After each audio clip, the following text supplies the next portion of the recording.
Tell us about the film and then what inspired you to become a part of this project. So the film it's called Judy and Punch, and it's kind of it's a mad duck fairy tale fable, 17th century fable about puppeteers. And I was approached by Danny Gabay and Eddie Moradi at Vice, and they said they wanted to make a live action movie about Punch and Judy, the famous violent, misogynistic puppet play. And they'd seen a little bit of my short form stuff, and they were interested to see my take on it. And it was sort of born out of that, and I took it away and ended up kind of creating this fabricated origin tale about Punch and Judy, the puppeteers, and it's kind of batshit crazy and fun, I hope. So Judy and Punch is about a couple of puppeteers in the 1600s, probably somewhere in England, although we never really find out. And it has a kind of a fairy tale world that we get to know pretty quickly. It's actually based on, the idea came from Punch and Judy, which are a couple of puppets that have been around for a few hundred years in England and other Commonwealth countries. And part of that puppet show is quite a violent world, a domestic violent world. And the idea that our writer-director came up with was to take that and create an origin story as if they were a real couple that really lived who were also puppeteers. So it's kind of, I guess, a dark fairy tale would be the best way to describe it.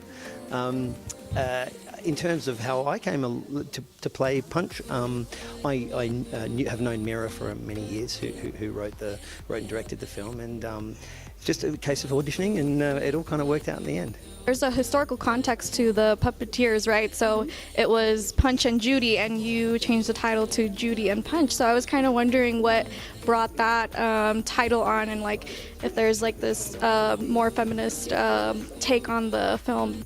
Yeah, I mean, absolutely. It's like the feminist inversion that we had to have on what is like historically a really strangely violent, misogynistic little hand puppet show. So it felt like a kind of an obvious sort of inversion to me to create a feminist revenge story out of that. So you said that you knew Mirrah already previously. How did you actually get to know her?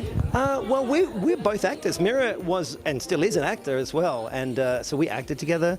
And also, we're both from Australia, and it's a small industry there, so we kind of got to know each other pretty well through the industry. Probably known her for about 15 years, I guess. Yeah, but we'd certainly never worked together as actor and director before. This is more of a like personal question. So we don't see a lot of female filmmakers in the industry at all, and so it's really nice to see, you know, more women directors and more in at least top positions. So my question for you is like, how has that pressure or like added responsibility like helped your creative process in this film or in other films too? I mean, I don't feel any added pressure or responsibility as a woman. I just make films, and I imagine that I have the same difficulties as any filmmaker.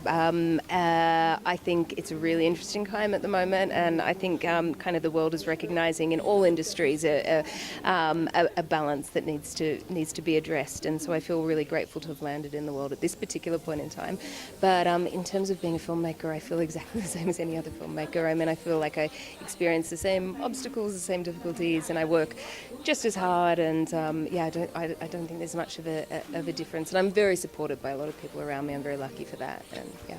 Is there anything else that you would like to add in terms of like what you think the audiences could take away? Look, there's so much to take away from this film. Like on a very basic level, it's thoroughly entertaining. It's funny, it's scary, it's thought-provoking, and it's a great story. I mean, even reading the script, it was a real page-turner.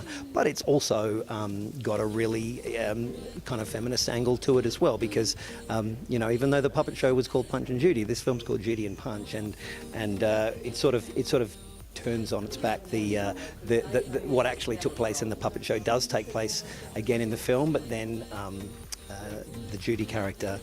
Well, I mean, all the politics kind of sit underneath there. They're inevitable, and they're kind of obvious in the film, but I think and I hope I've made something that's actually really fun and entertaining. So that was what I set out to do, to make a kind of really fun, mad, weird world that felt unique and like nothing we'd seen before, and all the messages and thematics of the film I hope sit under there nicely, but you know, at the end of the day I hope that it's fun.